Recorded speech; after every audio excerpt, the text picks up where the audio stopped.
Welcome, everybody, to another episode of Stoli Doli Scaries. My name is Here's Johnny. No, I'm just kidding. John Mitchell Jr. That Get was it out the good. way. I wasn't expecting that. That was really good. Oh. My name's just Kyryn. Welcome to our first episode of 2024. Yay!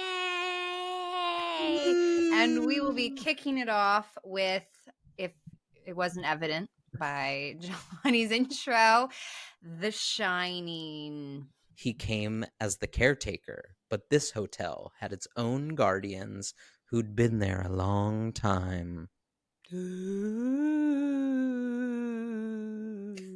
I love how there's also a scene in the movie where he does that, where Jack does that.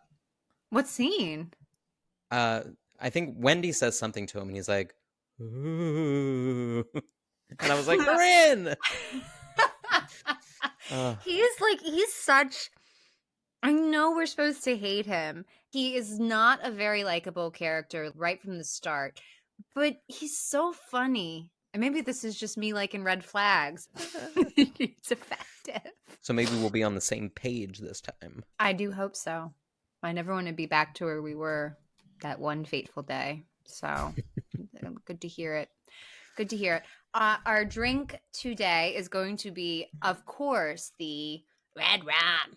Red rum. You can find the full recipe on our Instagram page as well as a video, and we will be taking a sip anytime Tony talks. So, a lot. Red rum. All right. Is there anything before I begin that you want to say? No, let's just get the clay on the table. All right. I've So they never say. heard that before. Let's do it. Okay. The Shining was released in theaters May 23rd, 1980. It was directed by Stanley Kubrick, starring Jack Nicholson, Shelley Duvall, Danny Lloyd, and Scatman Crothers. It starts out with a camera shot over a lake with some extremely foreboding music in the background. The camera pans up into the mountains and we get a great aerial shot of a Volkswagen Bug driving along the coast. Then we get perhaps the worst movie titles in cinematic history. I hate these movie titles. It's like Ariel, and it's like this very unnatural blue, and it's just like a typical, like it's just scrolling up the screen. And for Stanley Kubrick, somebody who's so detail oriented, it's just like such a throwaway. It makes no sense. It's just me. I somehow think it would have been better if it was just typewriter typing it out. Oh, because that would have been good. That would have been really too good. on the nose, maybe, for Stanley. I did read that he was like very involved in that decision, and he went through a lot of they went through like 300 fonts before choosing that one. It was not a throwaway decision, but it feels like a throwaway decision. It feels like they didn't think about it at all. So I don't. It doesn't go with the beautiful scenery. This. Oh my God. This isn't it.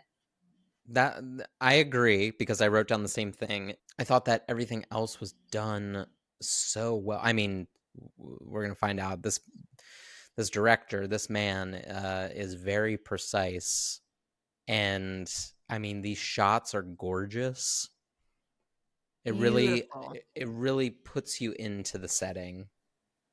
Yeah, we get a nice big title card. They love their title cards in this movie. And it says, The Interview. We immediately see Jack Torrance, played by a very young, very handsome Jack Nicholson. He's being interviewed by the hotel manager, Mr. Ullman, for a caretaker position of the hotel. Basically, they have to shut down for winter. It's too expensive to keep the hotel open because the roads are so snowed in. So instead, they have somebody stay at the hotel during the winter months to keep the boiler going, to heat certain parts of the hotel. So that is the position he's interviewing for. We cut to his wife, Wendy, at their home with his son, Danny. Wendy's played by Shelley Duvall. Their son is Danny Lloyd. And they're just talking at the breakfast table. Danny kind of alludes that he doesn't really want to go to this hotel. He's asking his mom, like, do you really want to go and stay at that hotel all winter? And she's like, sure, I do. And she says, I bet Tony wants to go. I hate this. He lifts up his finger and goes, no, I don't, Mrs. Torrance. And she talks to the finger like it's a human, like, oh, come on, Tony. Come on. Why not? I don't want to go, Mrs. Torrance. He's a very polite finger. It's very polite that he calls her Mrs. Torrance, but it's weird. And if you've never read the book, and even if you've read the book, because Tony is so different in the book, it's weird and it's very out of context. And I remember seeing it for the first time and being like, what the fuck? And sorry, do you want to? Well, I was going to say, since we were talking about the book was written by Stephen King, right? Will you do that anytime you want? Of course, from here on till forever. Good. I do enjoy that. The book is, let's talk about it. The book is written by Stephen King. The movie is an adaptation of that, right? Like, Stephen King wrote a script for Kubrick to play out, and Kubrick essentially just threw it away. The script that Stephen King wrote was very faithful to the book. It was like almost an exact adaptation. And Kubrick was like, nah, I ain't it. But I really love Kubrick's adaptation, and it is totally different. But I know Stephen King hated it, and he's been very, very vocal about that. He will tell anybody that asks. He's not hiding his feelings on that one. He hates pretty much everything about it. He thinks it's very cold, is always his response. And it was. It is. Snowy mountain. It is cold. Anyway, so we're back in Mr. Ullman's office. They're chatting more about the job. The manager warns him, though, that people often have a very hard time with the job because of the isolation factor. They're worried about you getting cabin fever, being so secluded. And Jack assures him, you know what, that's exactly what I want, because I'm working on a writing project and this will be great for me. My wife and kid will love it. Then Mr. Ullman goes on to tell him, just FYI, that one of the previous caretakers had a mental breakdown and he killed his 2 daughters with an axe, and he killed his wife, and then he shot himself. Oh, by the way, I don't think Jack is spooked enough. I don't think Jack is spooked enough. I think this should give you pause. And he's kind of just like, wow, that's quite a story. And I get it. Maybe he really wants the job. Maybe he really needs the job. We don't know as much of his backstory. In the book, they dive very deep into his backstory. And he is, an alcoholic. He lost his job as a teacher. He really needs this in the book. We don't get that as much in the movie. We know that he's a former teacher, and he says that, like, he used to be a teacher and now he's a writer. We don't really get the full essence of what's happened and what's put him in this position. And so maybe he just really does need the job, and he's got to be like, oh, that's weird, but oh well, because he says money. That's weird, and then says, like, well, my wife is a confirmed ghost story and horror film addict. I don't get the sense that Wendy is, though. She doesn't seem... After first glance in that scene with her talking to Tony, I can imagine she seems a little peculiar. Either way, Jack is very lackadaisical. He's unbothered. Yes, maybe he is, and he's not showing it. It's all a red flag to me. I think he should have some follow-up questions, but he tells him, hey, that's no problem for me. And everything seems good. We cut back to the Torrance household, and we see Danny talking to his finger in the mirror. Drink alert. And he's asking Tony why he doesn't want to go to the Overlook. He's like, I know you don't want to go. Tell me why. I know. I won't tell you why. And Can you imagine? I just want to put, because we find out that Tony really is a separate entity. Tony isn't an imaginary friend. Like, that is an actual separate and can you imagine your finger talking to you? Can you imagine having a real conversation with your finger? We're gonna get in trouble with this finger on this episode. This little tricky guy here.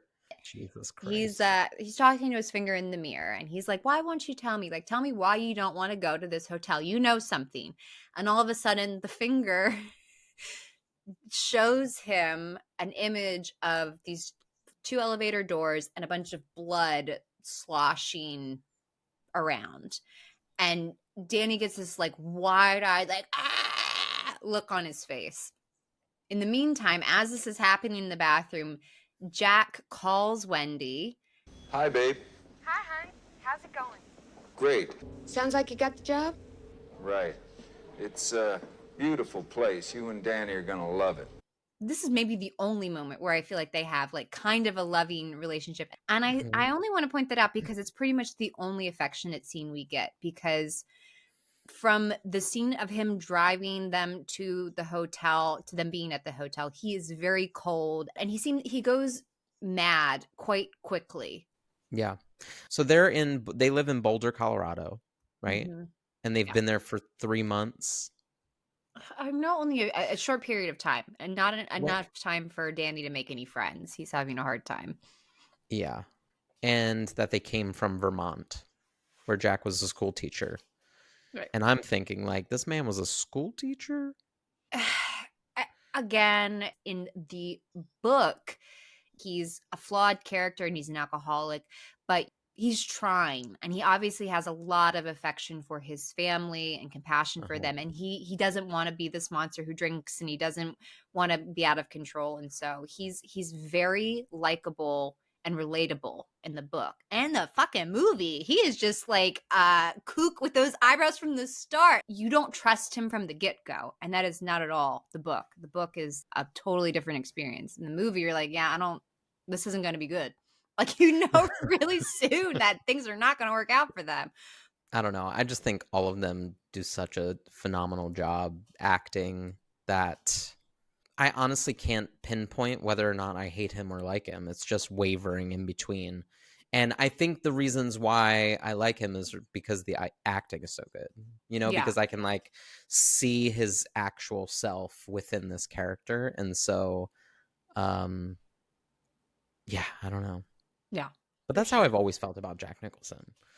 Oh, I love Jack Nicholson. But Jack Nicholson is so charming, and especially in the documentary that Vivian Kubrick did, just the behind the scenes stuff, he's so likable in those scenes, and like he's just such a likable person. And I do think it's funny that he plays this role. I know Stephen King did not want him to play this role, and he was very upset. He really wanted Jon Voight. He felt like Jack Nicholson had been typecast in this role of like, you know, kind of kooky and unstable. He had done One Flew Over the Cuckoo's Nest not too long before this, and he just felt like he wouldn't do the role justice because he wanted somebody that would slowly descend into madness. And Jack Nicholson is just kind of like madness from the get-go. Anyway, so Danny and his finger, Yep. Are in the so he gets this vision, and the next thing we know, he's in bed. They call a doctor who comes to their house. She's checking on him and she's asking him, you know, all the run-of-the-mill questions, and we find out that he passed out after Tony showed him the blood. They talk kind of briefly about Tony, and he says, I don't want to talk about Tony anymore.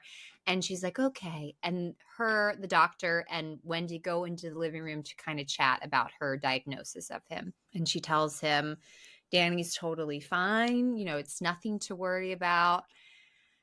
She does ask her when he first started talking to Tony.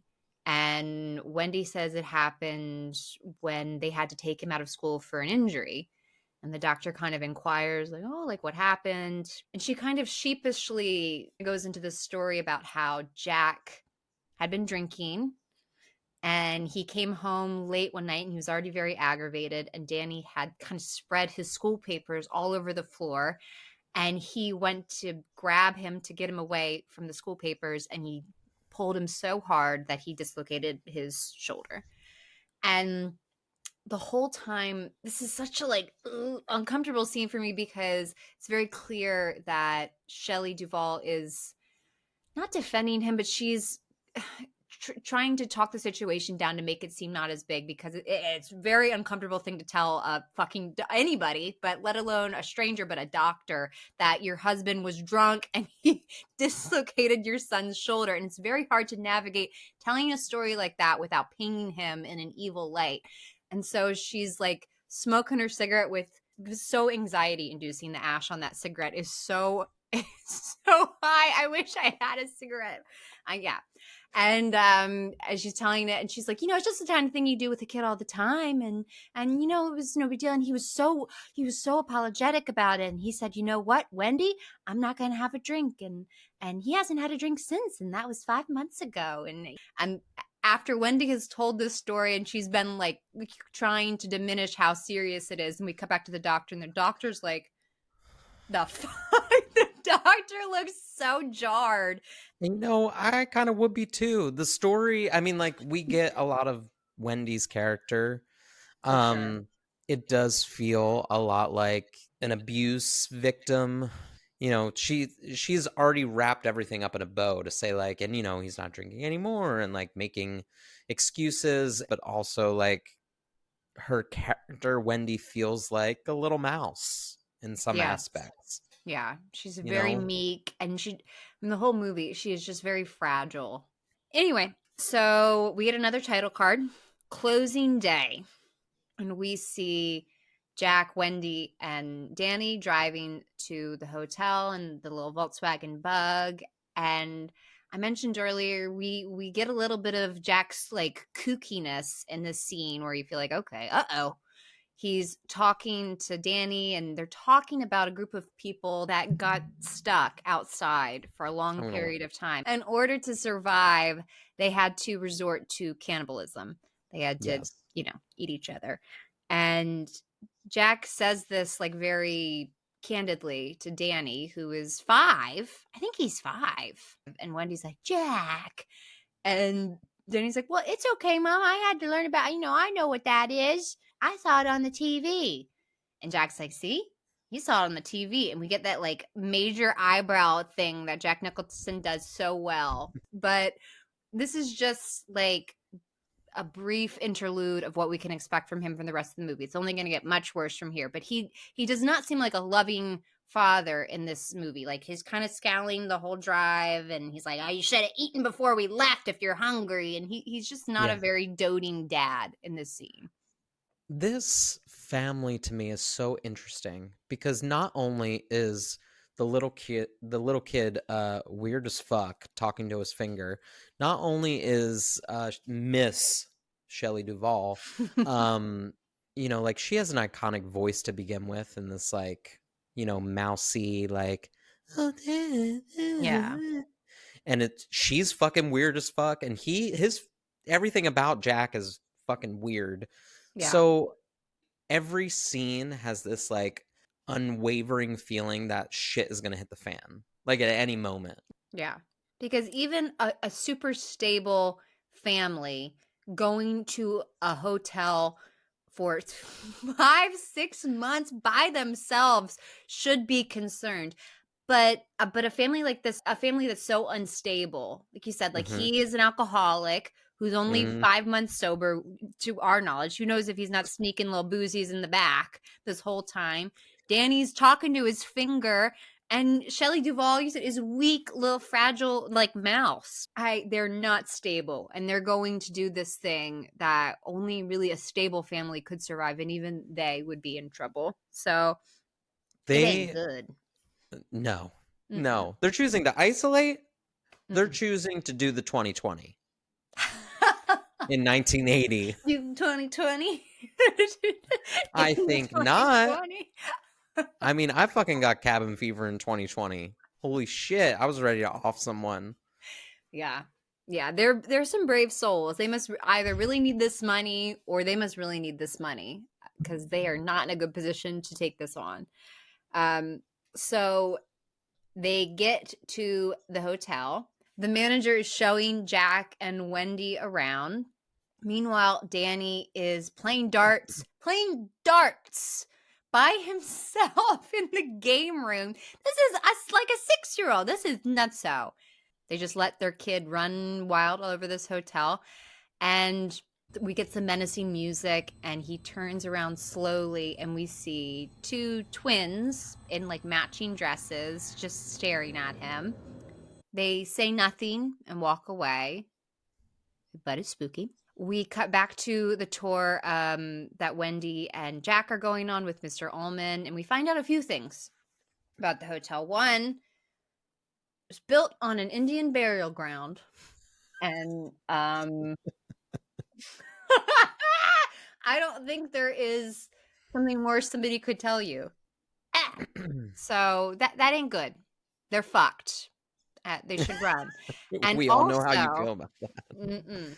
They walk back into the hotel. They take them to the gold room, which is like the beautiful giant ballroom. Which, side note, I was pretty upset. I don't know why I thought this, but I thought all of these sets were actually within the hotel that it was shot at. I thought they were at the Timberland Hotel. Yeah. And that's one of the reasons I always wanted to go and visit it. And this was all a soundstage. This was all built, and which totally makes sense because they could not have feasibly shot it the way that they shot it if this was actually within a structure. Yeah. It could have never been. But I was so upset about that. I really thought the gold room was at that hotel, and I was going to visit it someday. And I thought the maze was that none of that's there. It's a lie. It's just the hotel. Yeah, it's all a lie. Can never be viewed. They did. Stanley Kubrick is just such a detail-oriented person. They took a lot of the rooms within the hotel from other hotels. Like he had somebody go out and scout and find hotels with like very interesting rooms that they like directly copied. And so the gold room is directly copied. The lobby is directly copied from another hotel. But I always thought it was within that hotel. And I don't know what, that was so stupid. I don't know why I thought that. But regardless, they take them into the banquet hall, the big, beautiful ballroom, and they tell them that, you know, all the alcohol is taken off the premises for insurance reasons. So they ain't gonna have no booze this whole winter, which would be miserable.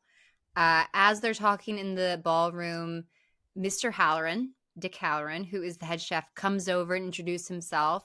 Listen, at this point, I think the secretary to Mr. Ullman is like, hey, I found Danny walking around the maze outside. He was looking for y'all. What? How could you just let this kid like roam around this giant hotel? That's fucking terrible. Anyway, she brings Danny back to the parents, and Mr. Hallorann shows Wendy and Danny to the kitchen while Mr. Ullman shows Jack the boilers. Maybe important to mention that they first get a idea of the snowcat outside.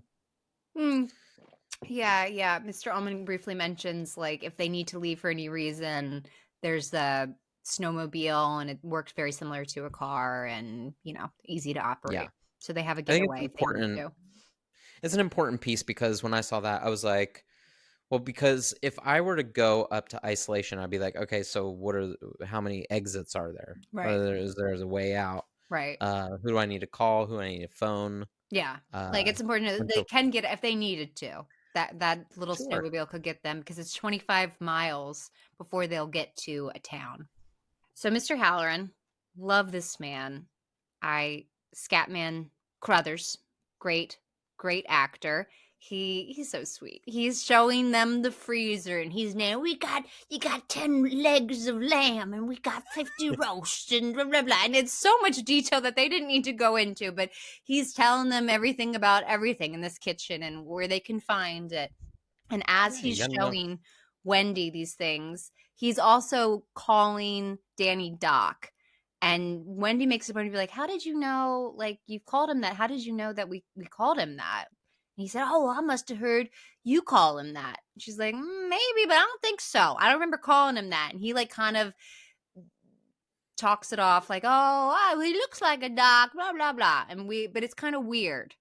So then later on, when he is in the freezer showing them more of the food, he looks over at Danny and he talks to him with his mind and says, "You like ice cream, Doc?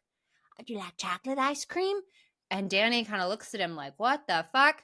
So they leave the freezer and Mr. Ullman pulls up with Jack and he asks if he can steal Wendy because he wants to show her a couple things. And Mr. Hallorann's like, oh, that's fine. Like, can I give Danny some ice cream? Can we hang out? And they're like, oh, sure. Again, I think it's a little weird that they're just leaving their son with a fucking stranger. But the 70s, free. So whatever. They leave their son with an absolute stranger who's going to feed him. And Dick and Danny are having their ice cream and they're chatting. And Mr. Hallorann he's so good at talking to a child. He's like very, he's just really warm and it's comfortable. Yeah. Like he's very unassuming and very kind to Danny. And he tells him how he knew that his name was Doc. And he says, when he was little, him and his grandma could hold conversations without ever opening their mouths. And she called it The Shining. And he's kind of trying to talk to Danny about it, get some information out of him. And Danny says that he's not supposed to talk about it. And Dick's like, well, who told you that? And surprise, surprise, fucking Tony told him, we're not telling anybody about this. And Danny point blank asks him about room 237. And Mr. Hallorann has kind of a visceral reaction, and he asks him, what happened there and if he's afraid of the room. And Mr. Hallorann gets a little weird, tells him nothing happened there, but he ain't got no business going in there. So stay out. Stay out. I hate this scene. I don't know why he does that. Okay. Well, and if you tell a child that will only make the child want to go in. Of course. If you tell somebody no, they're only going to be more curious about it. And it's already on his radar. I think it's interesting that Danny picks up on reading Dick, honestly, and says, like, you're scared, aren't you? Yeah. Or something like that. Yeah. Interesting. A fun fact, too, about Scatman Crothers, who plays Mr. Hallorann, was Jack Nicholson actually suggested him for the film. They were friends. But Crothers had a very tough time on this movie set because Stanley Kubrick is known for doing a lot of takes, a world record breaking amount of takes. And so I don't know if Crothers hadn't done a lot of movies or he just hadn't done a lot of movies where a director needed that many takes. So he had a very hard time. But his next film after The Shining was Bronco Billy, which was directed by Clint Eastwood, who is famous for really generally only wanting one take and that's it. And so when Crothers did the movie with him, on his first scene, it was one take and it was done. And he broke down in tears of gratitude because he couldn't believe that that it was only going to be one take. And I have such sympathy for this man. I watched quite a few interviews with the actors, and there was an interview with him where they asked him about his experience, and he started breaking down and he cried and he said, it's just been so beautiful. These people are so wonderful. It's one of the most beautiful experiences of my life. He was just like a very emotional, sweet man. And so I hate, I know that Kubrick needed all the takes, whatever, but it breaks my heart that he had most likely such a hard time on this set. But regardless, he's very appreciative of the experience. And I mean, not just his experience, but Mr. Kubrick put every actor in this film through the same amount of shit. Yeah. And some to get them agitated. I mean, when we talked about Blair Witch and we were like, how could they leave those kids out there and not give them, no food and all this stuff? And he was feeding Jack Nicholson only cheese sandwiches to get him agitated to a point where he can play this very authentically. And poor fucking Shelley. Oh my God, she was destroyed. Her hair was falling out during the shooting of this because he isolated her and he purposely made her feel like duty during the entire filming of this film because he wanted to get such a weak, diminished, like fragile performance out of her. And like you said, same thing with Jack Nicholson. And a part of that, I understand he's method and he wants these actors to actually be feeling these feelings so that it comes Mhm. across authentic on camera. But also, like, dog, they're actors. And like they could just portray those emotions. And it's a little fucked up in my eyes that he thinks those measures were needed. You didn't Yeah. need to, isolate and scream and make Shelley Duvall feel like a piece of shit in order to get that performance out of her. But to her credit, she doesn't say a bad word against him. Like in all of the follow-up interviews I've watched during the filming, of course, like talks about her distress and how how difficult it was. But afterwards, I watched an interview where they asked her what it was like to do 127 takes of a single scene. And she said that she learned so much from the experience with Stanley Kubrick. And she said, you would think doing that many takes of a scene that it would be empty at the end, like there'd be nothing left. She said you would get to a point where you do so many takes of a scene where you knew it so well that it was like second nature and it became something totally different. It became like this magical thing that it was meant to be. And Kubrick knew that. He knew he could get that out of them and he could and I think it's lovely that she has that vantage point and that she's come across on the other side and she appreciates the experience and there are some incredible scenes in this movie and it was effective, but at what cost, man? She lost her hair. My emotions would be at the top of their I'm afraid. most. I mean, and again, it's so effective, but a part of me, like my heart breaks when I watch some of those scenes because she's not acting. She's really like cried her last tear and she is like her emotions are everywhere and she's they're actors and they can portray those feelings without you actually having to make them feel them. That's why you hired them. And I really do appreciate Kubrick and his attention to detail and this magnificent movie that he's made. And technically, I think it's one of the most perfect films ever made. It's just at what cost, dog? At what cost? So they're having their little conversation. Then we get a title card a month later. We get a great shot of Wendy going through the hotel with Jack's breakfast on a little cart. She heads into their bedroom to deliver it. And he wakes up and he says, oh, what time is it? She says, 11:30. It's 11 fucking 30. It's 11:30. How is he still sleeping? And she's been taking care of their child and bringing him his little breakfast in bed. I don't know. Fuck him. He's a writer. He'd be staying up late. He'd be sleeping in. Some may call me a writer too. You don't have a little wife taking care of your child in a giant hotel while you sleep I don't have anyone taking care of my child. That's fucked. I don't like it. I don't like it. He is pretty warm in this scene. I'll say that. This is one of the few other warm scenes we get from him. They're talking. She says, after you finish your breakfast, why don't you take me for a walk? And he says, well, I suppose I better get some writing done first. Honestly, this is just further setting up Wendy as a super deviation from the book. She's very meek in this scene. If it was me, I'd be like, no, the fuck you won't. We're living in this hotel by ourselves, and you're going to take me around the maze.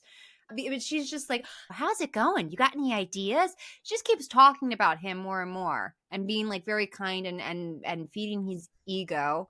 And I don't think I've ever had breakfast in bed.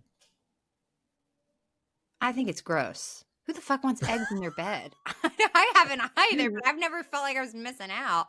That's what I said too. I was like, I mean, the thought sounds nice. Yeah. Like in theory, like someone caring for you, but then like putting it in the bed, I was like, no, I'm gonna spill this shit everywhere.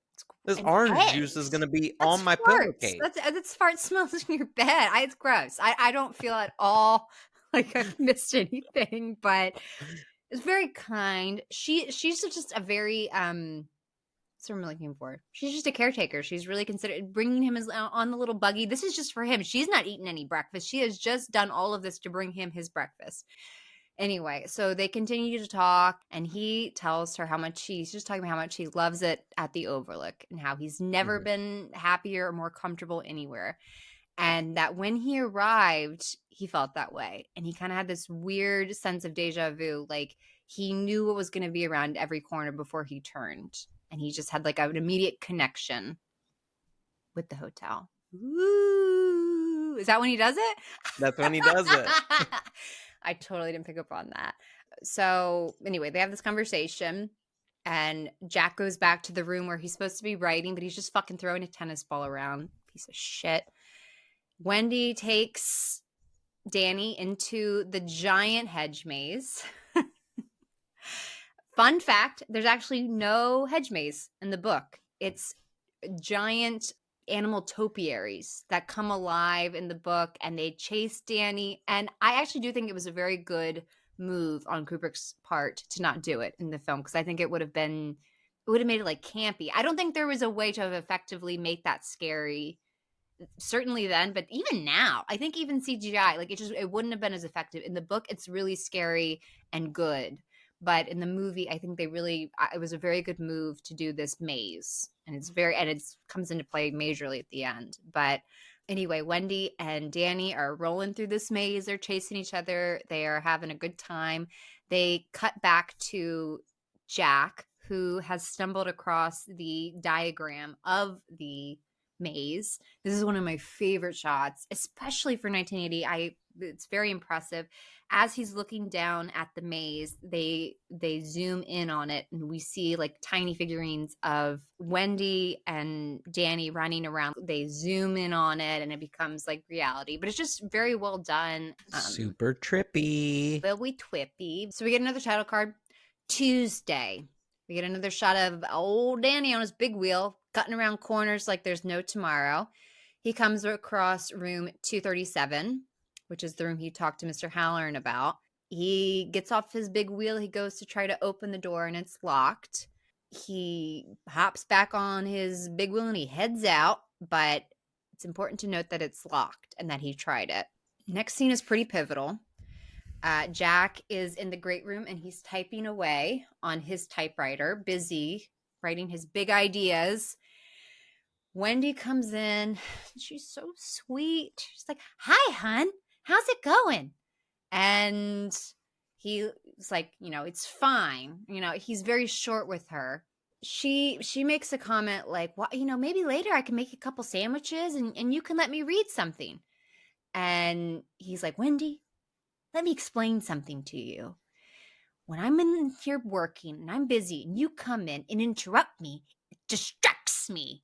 And it's like a noticeable giant fucking shift. This is not like a little annoyance. Like he's a prick with a capital Prick to her. He is not nice. And you could see in her face like how like jarred she is by his shift. But she doesn't really press him on it. And she's just like, okay. And he says, "Great, you can start right now by getting the fuck out." And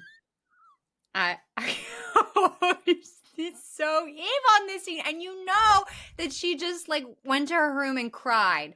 And this is one of the scenes where I have a really hard time with Wendy, because this is a scene where I don't understand why she wouldn't push back. Like later on when things get dangerous, I kind of get her reactions. But in this scene, this is going to be like, "Yo, I'm bringing you sandwiches. I'm taking care of your kid while you sit up here and write your stupid bullshit that no one's ever going to want to read." And you have the nerve, like now is the time to be like, "Whoa, what's up?" And she's already being very like weak-willed in this moment. I'm like, "Wendy." And it's very upsetting. I know this is another big sticking point for Stephen King. He hated the way Shelley Duvall portrayed this role, which again wasn't her. She was doing exactly what Stanley Kubrick wanted. He wanted this very weak, fragile character. He did not want the character in the book who is totally, I mean, just a totally different human being. She's a blonde, former like cheerleader who's never really had to deal with any troubles in her life. She's very independent. She's much stronger. And I don't know why Stanley Kubrick decided to do that. I can't imagine the movie any other way. I can't imagine her be like, I don't know what it would have looked like if she would have been stronger in these moments. And I don't know if I would have liked it more. But that is such a huge shift from the book, like huge. That is a different character. And Stephen King was quoted as saying, like, it's one of the most misogynistic characters in all of cinema. And she's basically just there to scream and be scared. And she's nothing. And she's not at all the strong character that he wrote. And I don't necessarily agree with that, but I think he was just real butthurt that Kubrick decided to do what he did with the character. I think she's much more than that, and I think she plays the role to perfection of what Kubrick wanted. I think, obviously, she has the biggest arc in this entire movie. So we'll talk about that later. Yeah. But I think, like, this whole rant that he does, and then at the end to say, now, do you think you can handle that? Just like another dig to be like, you fucking dumb bitch. Like, Yeah. you get it? Yeah. I was like, where did that happen? And also, like, wow. Yeah. Just the acting itself, I was just like, Both of damn, them. Jack. Yeah. That Anyway. was a tangent. Title card. Thursday. They have gotten a huge snowstorm. Wendy and Danny are playing outside, having just a grand old time. Cut to Jack,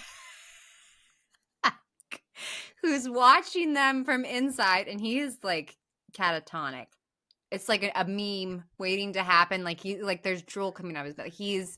He's not okay. This is, I think, our first indication. Even though he snapped at Wendy, like that could have been written off. Like this is the moment we're supposed to realize, like that dude ain't doing okay, and it's like something psychological is going down here. It's not just him being in a bad mood. Yeah, that's like one of those wave your hand in front of the face. Yes, very much Jack? so. Yeah, Jack? he's not there. Nobody's home. Another title card. Saturday. Wendy discovers phone lines are down. She calls over to the radio. They tell her to keep the radio on. The phone lines will probably be down for months, which is a lot of fun. We get another shot of Danny on his big wheel. He's cutting corners. We get a giant drum noise, and boom, at the end of the hallway is the Grady twins. Hello, Danny. Come and play with us. And it keeps cutting from them standing there to his face, which is like shook, and then all of a sudden it cuts back to them and they are dead in the hallway. Like it's showing their dead bodies, which have been axed, and just keeps cutting back from that to Danny's like shocked face. I think this was the first moment where I was like, oh, these are the girls the guy in the beginning was talking about whose father killed them. Right. It's because a bit before of a that I was like, though, because in the beginning he says he killed his daughters that were 8 and 10, and these are twins. Yeah. And the actors that played it, it's twins. So I was like, I don't like these moments where like Kubrick is Mr. Detail. Why wouldn't you just cut that in the beginning? Why wouldn't you just say he killed his twins? He killed, like, what?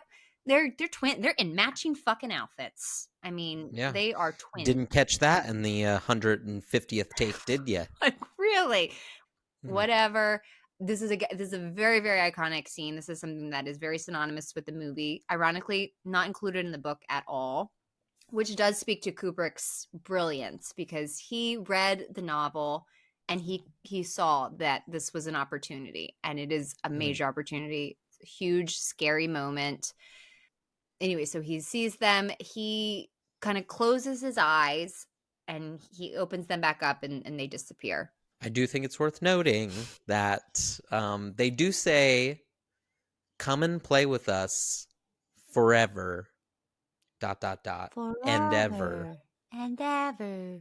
And I think And they so do there's- say come and play with us like several times. Come and play with us.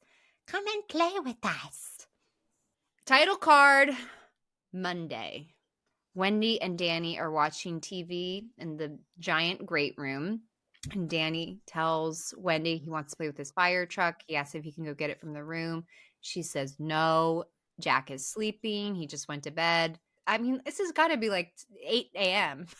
He just went to bed, which again, red flags everywhere. But regardless, she's like, no, I don't want you to, I don't want you to wake him up. And he's like, no, I promise I can be quiet. I can do it quiet. Blah, blah. He convinces her. So he goes up. It is really sad. He goes up into the room and it's so evident how quiet he's trying to be. Like he opens up the door and he like barely closes it, and he like scuttles in and he looks over and he sees Jack, who is sitting on the bed, like just staring at the wall so creepily. And Jack slowly looks over at him, and Danny asks if he can go get his fire truck.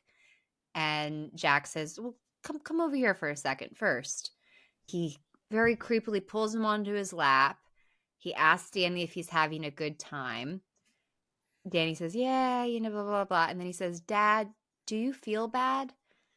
Which is another like heartbreaking moment to me, because I do wonder if that's his way of asking, like, if he's been drinking. Like, I wonder if in the past that's been his way of asking if he's drunk. Like, Dad, do you feel bad? Because Danny can tell if something is not fucking okay with Jack at this point.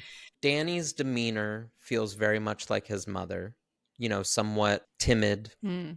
And I think the difference here is that the way in which maybe he might operate with Wendy is to go off the rails. And I feel like his demeanor is much different with his child, because they both talk very similarly. So it feels like had Wendy been asking him the same questions in the same way, that he would go to anger. But with his son, it feels different. Yeah, I agree. I think he's got a little bit more of a like soft spot for Danny, but I do think like it's so clear that their relationship is very different than the relationship Danny has with Wendy. It's clear Danny feels comfortable with Wendy. They have like their own little world, like playing in the snow together, playing in the maze together, and there's a distance between him and his dad, and it's clear that he feels uncomfortable going over to sit on his lap. And I don't know if that's just because he always feels that way, or if he can tell that something's really off with Jack. So he asks him if he feels bad. And Jack says, no, like, I don't feel bad. And Danny asks if he likes the hotel. And he says, yeah, I love it. I wish we could stay here forever and ever and ever. And it's creepy. Like the girlies we just heard They're from. like the old Grady girls. Title card, Wednesday. We see Danny playing in the hallway with his fire trucks when a tennis ball comes rolling over seemingly from nowhere. Nobody is around. I love this carpet.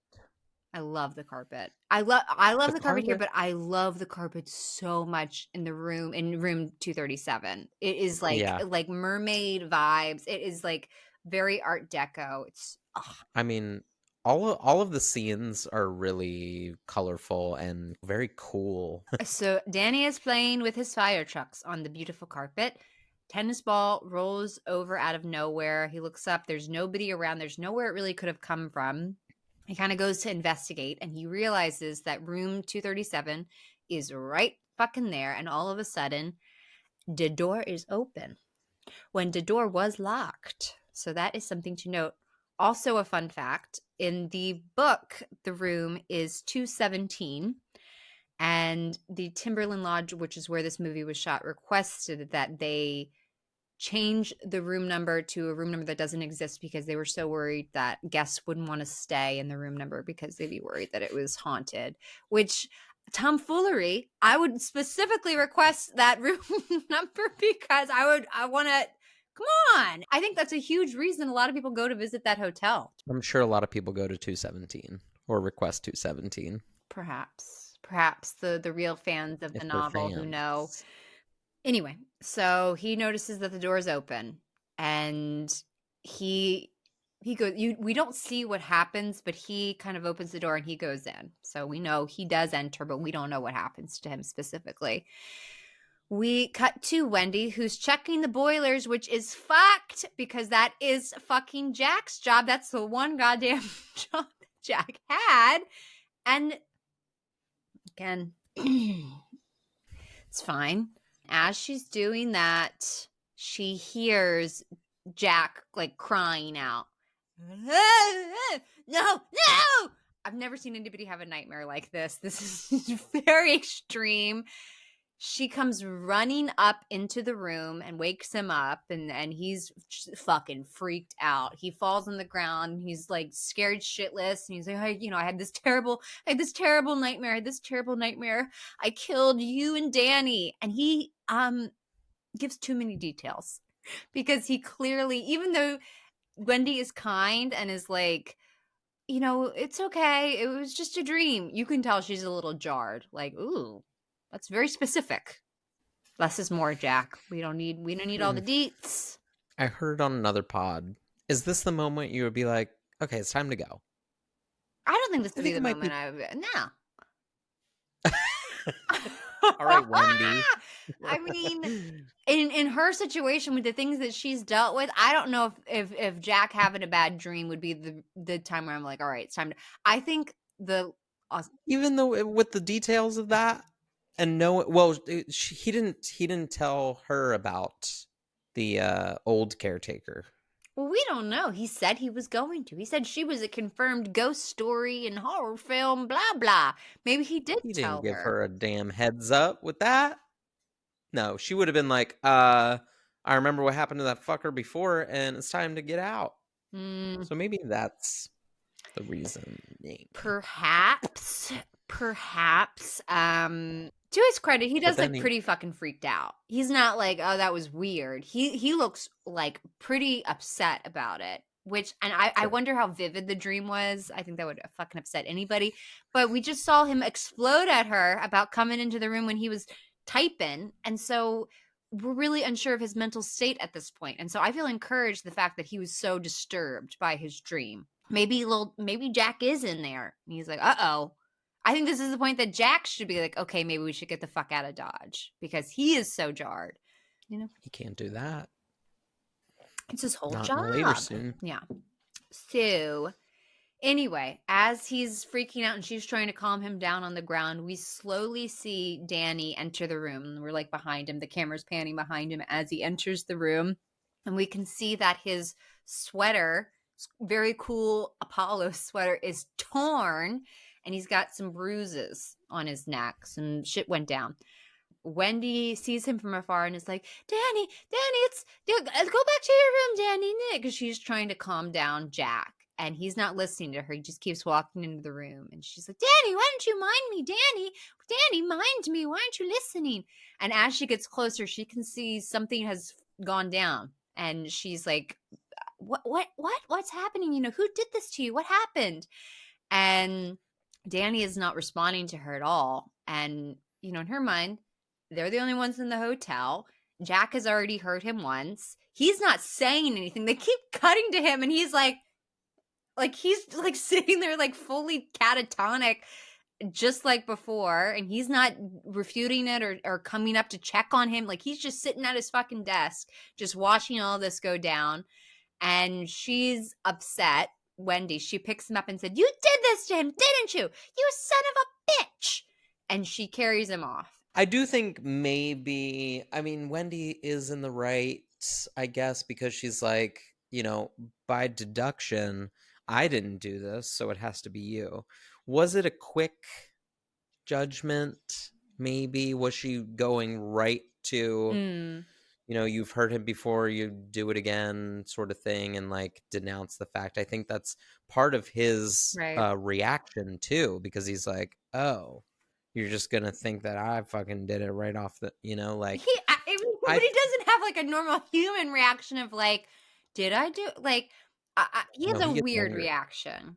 It is not a normal reaction. I do agree that she's a little quick to jump there, but in her mind, if she's really thinking that nobody could possibly be in this hotel and it wasn't fucking her, who else could it be?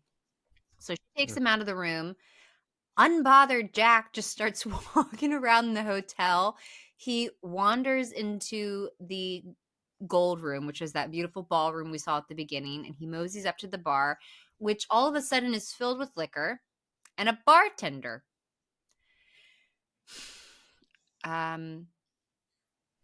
I don't know why he isn't concerned about this. And I think this is the scene where I was like, okay, he's not okay. Because if you were okay and you walked into this room and you saw a bartender and liquor, you would have questions. And he just is like, "Oh, hey Lloyd, fix me up a bourbon." He doesn't question anything. I'm like, "Uh-oh." So Lloyd asks how things are going, and Jack tells him that he's having a little problem with the old sperm bank upstairs, which, fuck you.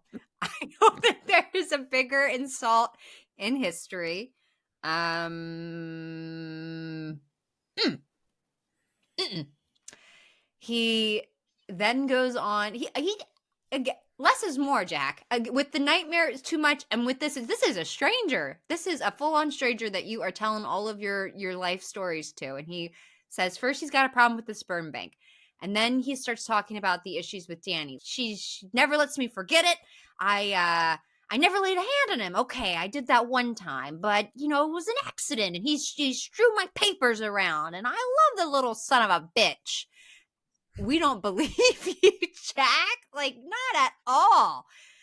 And he just keeps going on and on. How bitch never lets him live it down. And poor Lloyd, he didn't ask for that. He's just a ghost. He's just a bartender ghost. And as he is talking to Lloyd, Wendy comes running into the room, just absolutely hysterical. And she tells Jack that there's someone in the hotel with them. There's a woman in room 237, and that's who hurt Danny. And Jack doesn't believe her a second. He's like, "Are you fucking crazy? You fucking nuts?" And she's like, "No, I." And he's like, "All right, I'll go check it out." We cut to Dick Hallorann, the chef from the beginning of the movie, and he is staring at his TV in his apartment in, is it Florida? I think he's in Florida. His decorations do leave a lot to be desired here. I do have a lot of questions about why they decided to go this route. He's staring at his TV, and it slowly pans out, and we see a naked woman right behind the TV, and then we pan out on his face that's staring at the TV, and we see another naked woman picture behind him. He's like some frat boy. I don't know why they decided to It's decorate. beautiful. He So likes anyway, what he likes.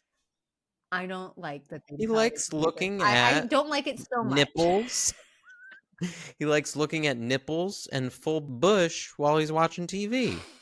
I hate this so much that I looked into why they decided to do this. I needed reasons. And one of the big reasons was that they wanted to make it known that just because he has the shining, he's not like a holy man. They didn't want, and I don't know, I would have never made that connection. We didn't need to see naked, bushes. I didn't need to see that for me to know that he's not a holy man. I would have never made that connection, but whatever. He has some interesting choices on his walls. And as he's watching the TV, suddenly he gets a shining message from Danny, and Danny is calling out for help.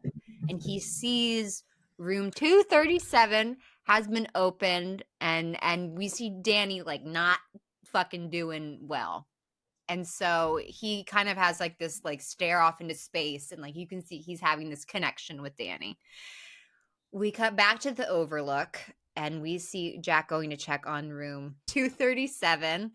And again, the decor is just fucking stunning in this room. It's beautiful. The carpet is fab. The design of the bathroom is gorgeous. They have these beautiful cutouts of where the bathtub is, and it's just, oof, it's perfect. So he walks into the bathroom. We see somebody behind the shower curtain. It's like kind of a clear shower curtain. And the music is kind of like slowly building at this point. And we see the shower curtain slowly pulled back. And we see like a beautiful young woman naked. And she stands up slowly. And Jack gets this like fucking creepy smile on his face. She slowly walks out of the bathtub and towards him, and he again is like smiling. And I'm thinking that for all you know, this woman assaulted your son, and you are moseying up to her like she's the cat's pajamas. He walks up to her, beautiful naked figure, and he puts an arm around her and they begin to kiss. As they're kissing, he opens his eyes and he sees her backside in the mirror, and she is she's probably a woman in her 80s, and she's like, it looks like she's like rotting, like her body has like mold on it, and he like is like, ugh, and he lets her go, and he looks at her, and it's this old like woman who's laughing at him, and he starts to like back away, freaked out, and like run out of the room. In the next scene, we see Dick trying to get a hold of the hotel, but the lines are down. Then we see Wendy is in their room, and she's pacing around when Jack returns. He states that he didn't see one goddamn thing in that room. The amount of times he says I'm an extra dick about this. I don't know why he had to do that. He didn't have to be so extra about it, but okay, Jack. It's just who he is. She can't believe it. Wendy can't believe it. She says, well, someone had to do it. Jack says, I think he did it to himself. Gaslighting. Gaslighter extraordinaire. Fuck you, Jack. Why does he lie to her? This really bugs me. I don't know if it's because he's trying to protect the hotel and he doesn't want it known that there are maleficent forces here because he doesn't want to have to leave it, or if because he kissed the woman and he doesn't want that to get out. He could have just lied, said there was a woman naked in the bathtub and I ran out of there. He could have come up with all these different things, or he could have just said there was an old lady laughing in the bathroom and yeah, this place is spooky. But I don't know if it's because he doesn't want her to know that there's something wrong, because then she'll want to leave, and maybe that's it. I think it's maybe all of those things. It's probably the fact that he doesn't want Wendy to know about the person. He thinks it'll spook her even more. Yeah. He doesn't even know what he believes, and they're all fucking losing it. Yeah. And Wendy says, no, that's not possible. Jack says, well, once you rule out his version, there is no explanation, is there? I do think Wendy has a lot of faith in her boy. I think that speaks volumes about her because, look, I broke my arm as a child, and I told my mom, I said, I have broken my arm. My arm is broken. And she said, if you broke your arm, you'd be crying. You wouldn't be able to move it. We went to the hospital and they were like, have you ever had a broken arm? And I said, no. And they said, you do now. And my mom looked fucking shook. And I told her, I said, this arm is, believe me. Why would I be lying right now? It's broken. And she didn't believe me for a second. And Danny fucking told her that there is a crazy lady in this hotel, which how would they have gotten in? It's fucking snowing outside. Nobody could have gotten into this hotel. And she believed him point blank, believed him enough to grab a bat and go down and tell Jack to check it out, and like could not conceive of another possible explanation for what has happened to him. She believed him 100%. And I think that's very nice.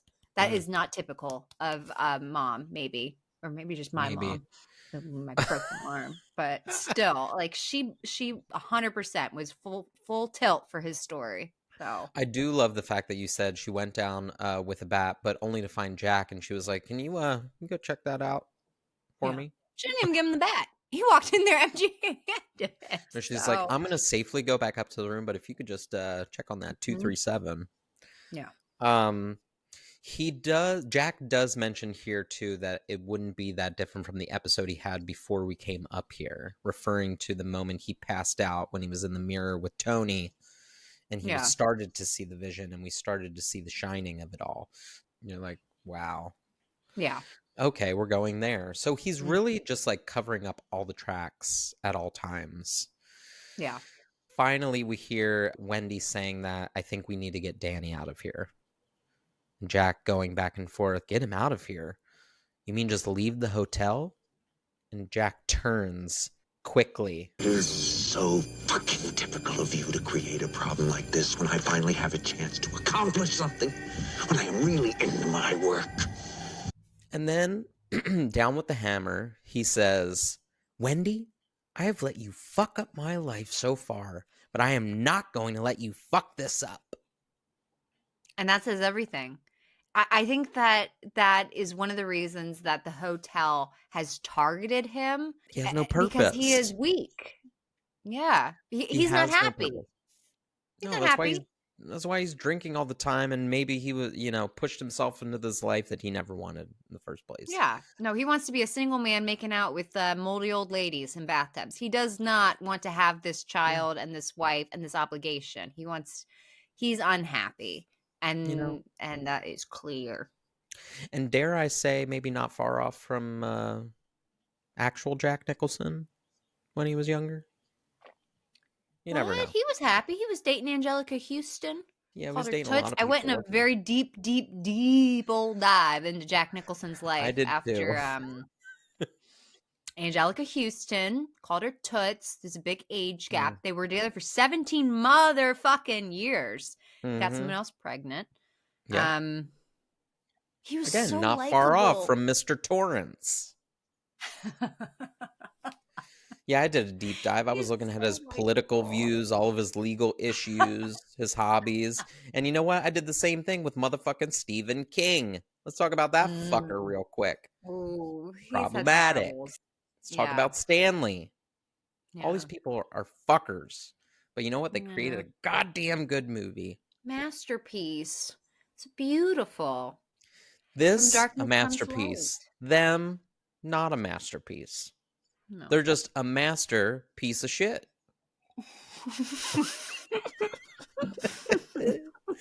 God, I had to get that in there. All right. Well, Jack storms out of the room. You're not wrong. I know it's going to be a good episode when I can make you laugh. So here we are. You always make me laugh. But that was a very accurate statement. Although I think Jack Nicholson is... Yeah, I think he's cut above the rest. But Jack storms out of the room, of course, because he's pissed. And he's walking through the halls again and starts pushing things over, and suddenly hears ballroom music playing and sees balloons and streamers hanging in the hallway. Meanwhile, Dick gets a hold of the fire department and states that he is the head chef of the Overlook Hotel. He mentions that the phone lines are down because of the snow that they've been having. And then Dick says, well, there's a family up there with a young kid. And with the storm and everything, I'd appreciate it if you give them a call on your radio just to see if everything is okay. And he says, yes, I'd be happy to, and to check in 20 minutes. Then we go back to Jack in the halls. He makes his way to the Gold Room, where an event is taking place. And it's a party. Maybe 100 people are in the room. They're all in black suit and tie event, and they're smoking their cigs on the stick. Very 1920s, flapper-esque.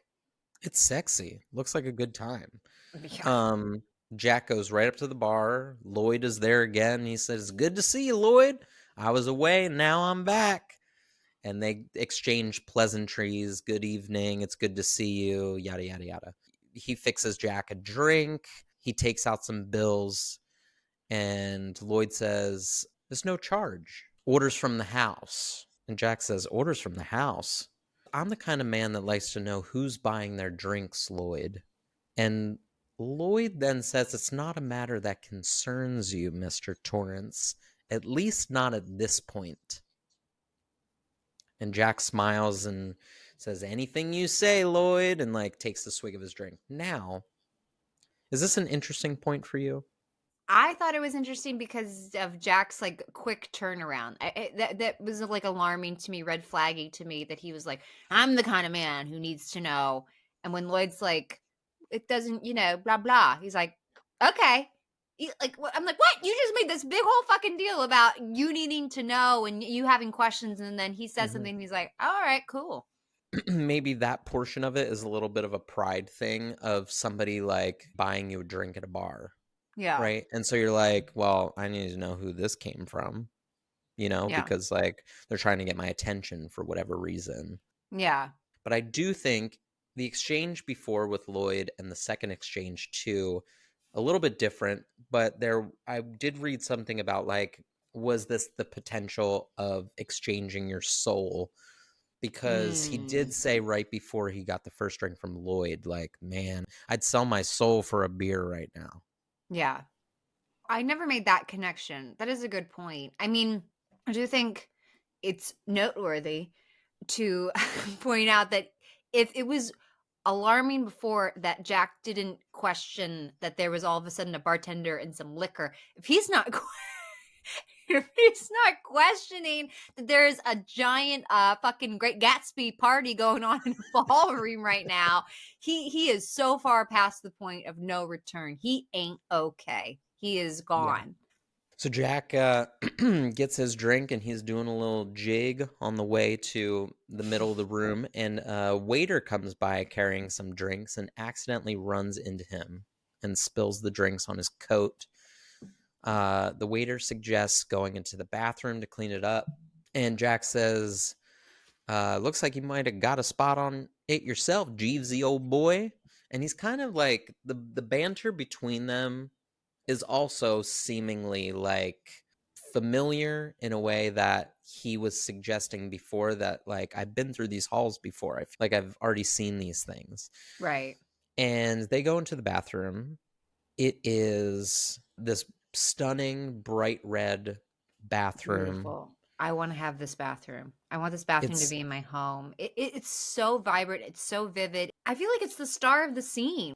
It's very cool. The shots that he creates are visually gorgeous. And so, yes, it is a statement for sure. But I think what the fellers are going to get into is very interesting as well. They walk into this bathroom and Jack asks, hey, what do they call you around here? And he says, Grady, sir. Delbert Grady. And Jack is thinking, where do I know this from? And this is how sort of his demeanor plays out. He says, Delbert Grady, weren't you the caretaker here? And then we all start to understand that this was the name of the last caretaker. Yeah. Who clearly we know killed his fucking wife and 2 kids. And so he says, why no, sir, I don't believe so.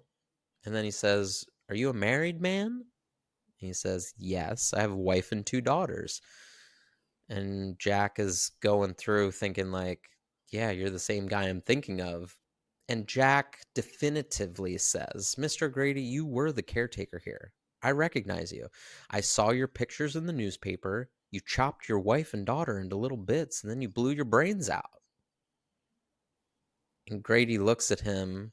And this is the first time that, like, he's not playing the waiter anymore. He's not saying, like, oh, you're more important than me, sir. Let's get this, thing off of you. And he's directly staring into his face. And he says, that's strange.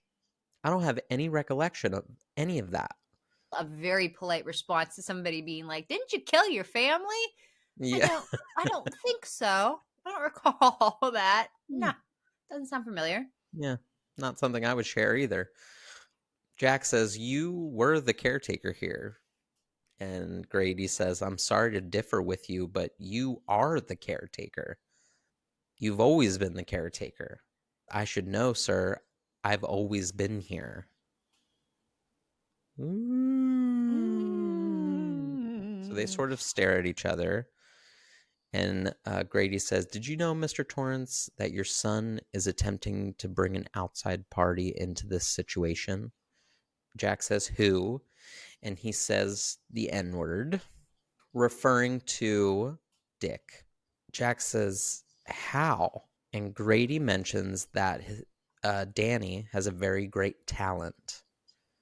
One that I don't think you know how great it is, but he is attempting to use that very talent against your will. I mean, I do think, I love this scene. This is one of my favorite scenes, just conversational scenes in the movie, because I think the tension buildup is brilliantly done. Just like the slow, methodic way that they're talking to one another. Mm-hmm. And like you're waiting with bated breath to see what the next one's going to say. And it's beautifully done. But I do think it's important because this is one of the few scenes where Danny's talent really is mentioned. In the book, it is just like such a presence. It's so important. It's so described, and the relation to his talent and the hotel and why the hotel wants to absorb him is so clearly stated, and in the movie it's a lot more ambiguous, and it's kind of Hmm. just this thing he has, and we're not really sure the Tony of it all, and it's never fully realized. And so I think the scene is important that he notes that it is a very important talent, and that he's got this gift that nobody really talks about, and the Tony is much more than just a finger and I wish this movie was named something different. I wish this was like Haunted Hotel, and it was a totally different picture, because I hate having to know what it was meant to be and what it actually is. Because if we didn't have that, if I didn't have that connection, and this was just this wonderful, brilliant film by Kubrick, I wouldn't feel the way that I do. But because I know the little things that could have been done that would have made this even better, it's like, what? Yo, why don't we do that? Honestly, hear you talking about that, I'm glad I didn't read the book. And I'm not glad you everybody didn't. says that. And a lot of people say that. And like I told you, that won handedly in our little poll of what was favored. People love Because the then it book. changes your expectation. Maybe. Indeed. The last lines of this, I mean, Jack really just says he's a willful boy, but it's his mother. She interferes. And Grady then says, perhaps they need a good talking to. And he goes on to say, my girls didn't like the Overlook at first, but I corrected them. And when my wife tried to correct me about it, I corrected her. Corrected her. A kind way of saying I killed people. Because it is. I corrected them. Wendy is seen in the room, again, smoking a cigarette, talking to herself. Danny is heard in his Tony voice saying, redrum. Redrum. Redrum. It's so fucking jarring. Poor Wendy. Christ. Christ. Well, you love this kid, and now's your time to take care of him. So he's in his bed, red rumming it, and she says, Danny, are you having a bad dream? This is where it gets a little twisted. And he says, Danny's not here, Mrs. Torrance.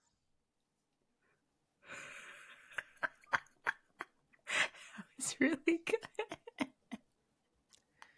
And she says, come on, hun, wake up. You just had a bad dream. Danny can't wake up, Mrs. Torrance.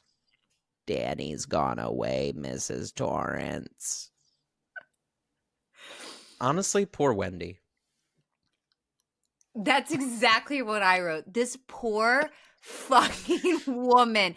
Her husband is gone insane. She thinks there's a woman in the hotel trying to kill her son.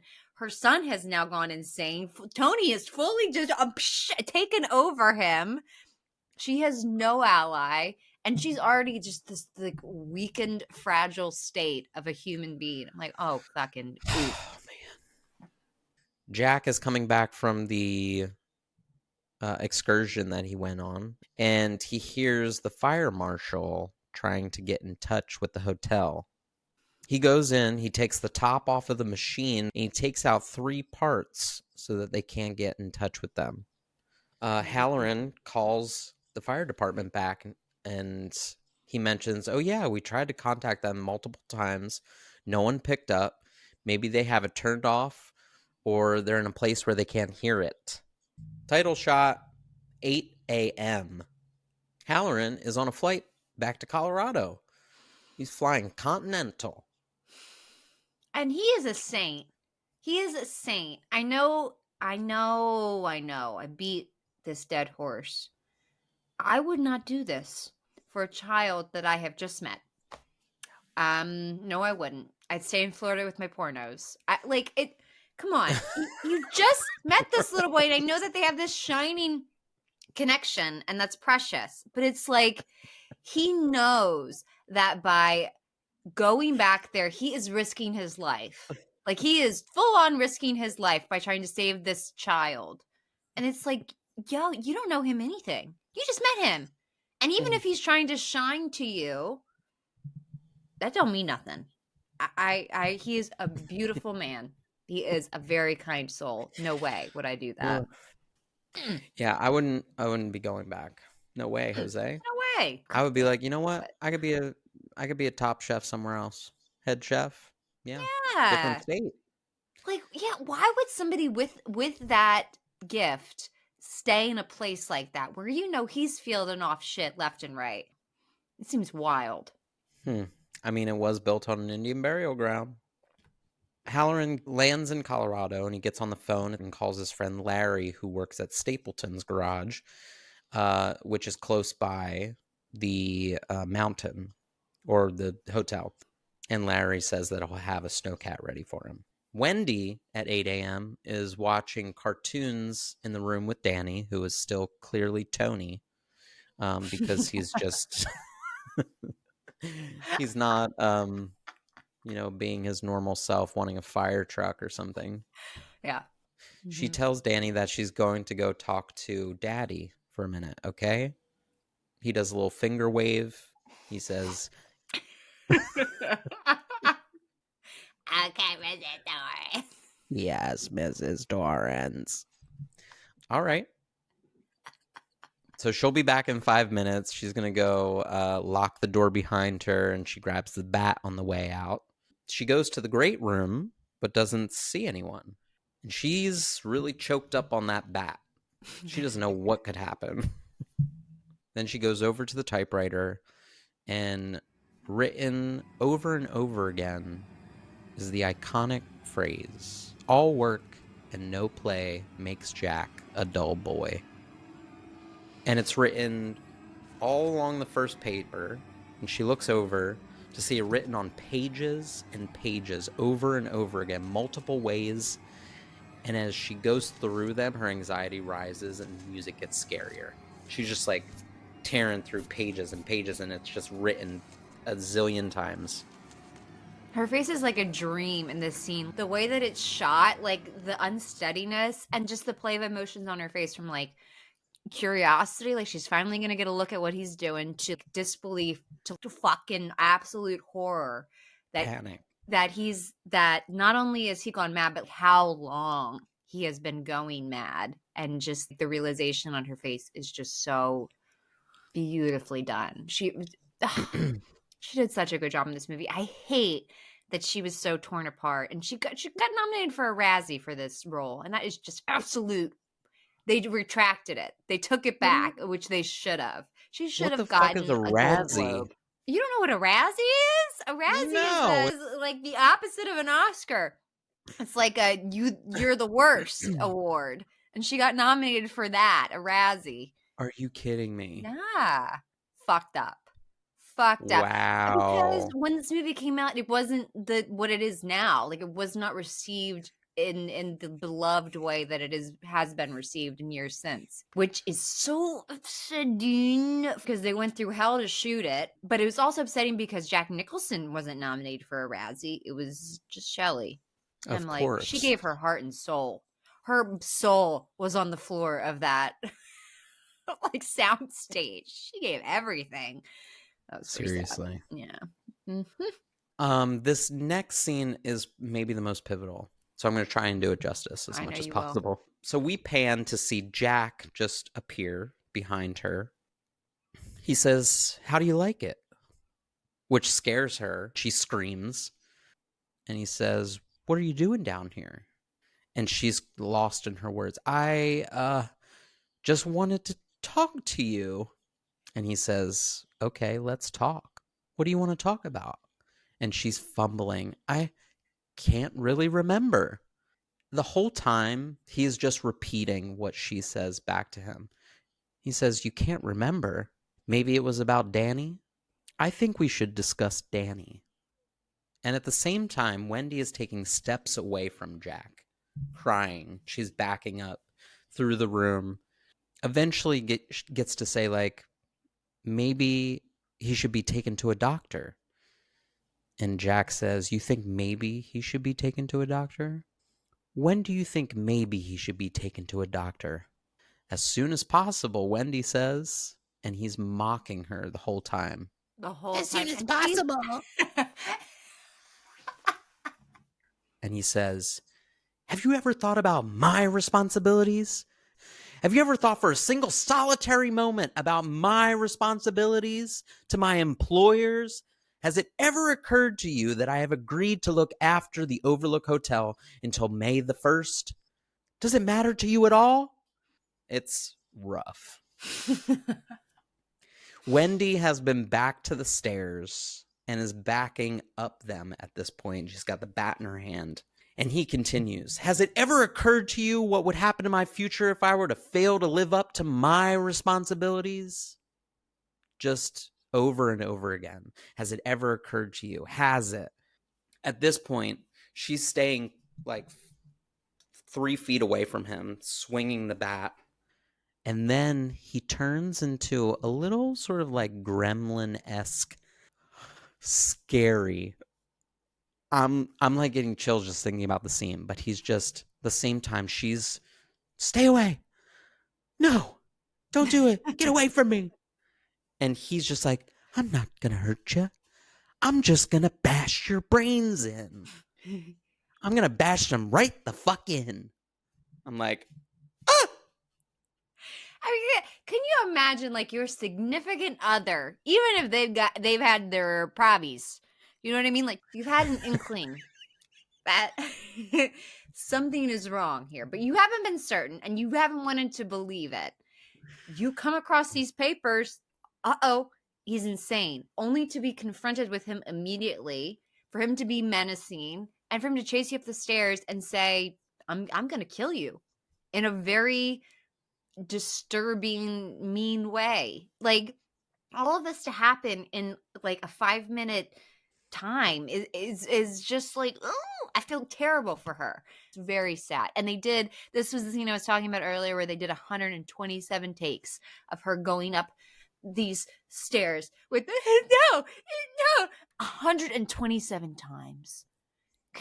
I don't even think we as human beings can fathom having to do that. It's a very short scene of him threatening her and her going up the stairs and swinging a bat at him. To have to do that 127 times. That is a real horror movie. Yeah. That's a real horror torture. movie. The spot that we get to when she's swinging the bat and he's just like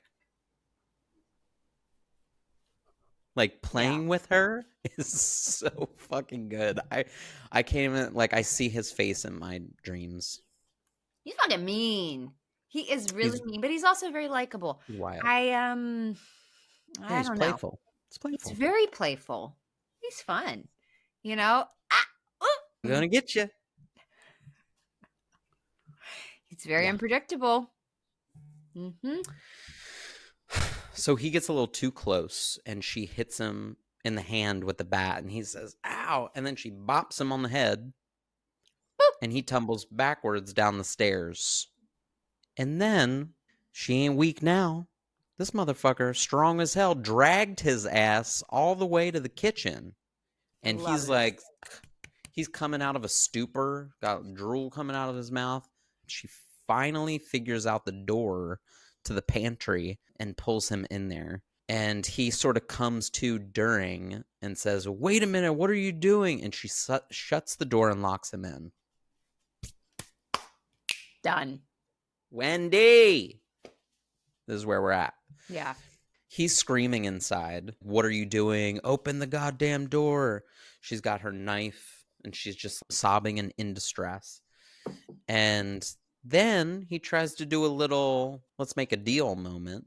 And he says, listen, let me out of here and I'll forget the whole damn thing. It'll be like nothing ever happened. He says, Wendy, baby, I think you hurt my head real bad. I'm dizzy. I need a doctor. So now he's trying to play all different angles. He's like, well, reasoning didn't work. So now I'm going to play like I'm Danny. And like, you really hurt me. I need a doctor, which is another fucking manipulation tactic. It's all fucking wild and all on point. And he says, honey, don't leave me in here. And she's like, I'm going to go now. And she finally says what she wanted to the whole time, but she couldn't because the cat got her tongue before. But she's saying the full-on thing because she knows she's in a little bit of a safe spot. And she says, I'm going to try and get Danny down to the Sidewinder in the Snowcat today. I'll bring back a doctor for you, and we'll figure it out. And he's just screaming, Wendy. Yeah. And then he says, Wendy, you've got a big surprise coming to you. You're not going anywhere. And he's laughing. Go check out the Snowcat and the radio. You'll see what I mean. Go check it out. He just took away all hope, which is another thing about horror movies that is phenomenal. When you crush the hopes and dreams. Well, because So they she didn't runs out. show that. They showed him like fucking up the radio, but they don't show him fucking with the Snowcat. And so in our minds, we thought she did have an out. No way. Mm-mm. Title card, 4 p.m. Jack is seen now sleeping in the stockroom when there is a knock at the door. So he thinks Wendy's at the door. But the voice says, it's Grady, Mr. Torrance. Delbert Grady. Yeah. And they have a chit-chat. Grady says, Mr. Torrance, I see you've hardly taken care of the business we've discussed. And Jack steps back and he says, no need to rub it in, Mr. Grady. I'll deal with that situation as soon as I get out of here. And Mr. Grady doesn't believe him, which is why he's trying to test Jack in this moment to say, like, are you really going to do what we talked about? Yeah. A little And reverse Jack- psychology. Jack is very adamant. He says, just give me one more chance to prove it. That's all I ask. Grady says, your wife appears to be stronger than we imagined, Mr. Torrance. Somewhat resourceful. She seems to have gotten the better of you. And then Grady suggests, I fear you're going to have to deal with this matter in the harshest possible way. And Jack says, there's nothing I look forward to with greater pleasure. And then they say, like, I got your word on that. And then suddenly the lock gets unlatched and the door opens. I don't like this. This might be something we need to talk about. I feel like this is just a cop-out. The ghosts are releasing him from the freezer. I don't like this. I feel like this is too easy. And I feel like that wouldn't happen. I mean, I didn't know that was possible until this moment right here. Yeah. I do love the fact that Grady says that your wife appears to be stronger than we had originally thought, and that she's resourceful, which is like from here to the end of the movie, I'm like, resourceful. Cut back to Danny in the room saying, redrum. Again and again, multiple times. It's so jarring. Red rum! Red rum! Like, yo, relax. We get it. Yeah. Fuck off. God. Wendy's asleep in the room because she's like, finally, I can figure some shit out. She's like, has maybe felt the only ounce of safety at this point, Because now that Jack she is knows put away. that. I still think it's fucking wild that she has fallen asleep. That's fucking nuts. I barely fell asleep after watching the movie. And come on. Things are still so uncertain. And she's just, you know. Danny takes the knife from Wendy's nightstand and then goes over to the vanity and grabs lipstick, all while saying red rum the entire time. And then he writes it on the bathroom door. And then he starts screaming it, red rum, red rum, red rum. And she finally wakes up and holds him. But as she like consoles him, she sees the reflection in the door. Red rum spells murder backwards. Ding. Then in that same moment, close-up shot of Wendy and then thuds on the door outside. Jack has been set free and has an axe that he's wielding, and he's trying to get into their room because it's locked. Wendy grabs the knife and Danny and scoots her ass into the bathroom and locks the door. She puts the knife in the sink and opens the bathroom window. She opens it to find that the snow on the side has risen at least 2 floors. Beyond. And it's just like this is like kind of, it's like a little hill. Yeah. It is a little hill. That Yeah. I don't believe that. But whatever. I'm glad it works for their story. But come on. Well, because they created all these sets and such, none of this was actually snow. Yeah. It was all salt. Like Was it salt. salt? Like 900 tons of salt they used for this damn film. I did not know it Something was salt. something crazy. It's wild. Yeah. So Jack breaks through the first door and he calls inside and says, "Wendy, I'm home." Love it. She gets the window open enough to get Danny's little ass out the window. And he slides down the mound like he's on a sled. Yeah, like it's not. But of course, she can't get out herself because she's too big. So Jack enters the room and he says, come out, wherever you are." And he checks the bathroom door and it's locked and he knocks. And she whispers out to Danny, like, "I can't get out. Run and hide. Yeah. Run and hide." And then he says, little pigs, let me come in. Not by the hair on your chinny chin. And I'll huff and I'll puff and I'll blow your house in. He swings the axe at the door. Wendy is screaming inside. Every axe strike she responds to. Mm. And she is waiting on the side of the door with the knife because she has no other protection. And the shot is just the axe coming at her face with it standing back. And Yeah. it's wonderful. Mhm. And a lot of memes of this. Of course. Yeah. A ton. And he cracks through enough of the door where he can fit his face inside. And he says, "Here's Johnny." Psh, amazing line. Amazing. Amazing line. Improvised. Which, improvised. And it's a Johnny Carson line, right? Yeah. That's what Johnny Carson would open his shows with. And it's funny because he improvised that and Stanley Kubrick didn't get it because Stanley Kubrick lived in England and he didn't watch the Johnny Carson show and it nearly didn't make the cut. Mhm. And I don't know why he decided to keep, I'm so grateful he did. It's one of the funniest lines in not even just horror history, like in all of movie history. It's so silly because it's such a serious moment and he's such a dick to say that, but it's wonderful. It's very on par with him losing his mind. Yeah. So he breaks through and he reaches his hand in to open the door by the doorknob and she slices his hand with the knife. Fuck yes, Wendy. He does a bit of a major overreaction on this. Oh, it's a cut. Like it was nothing. Wimp.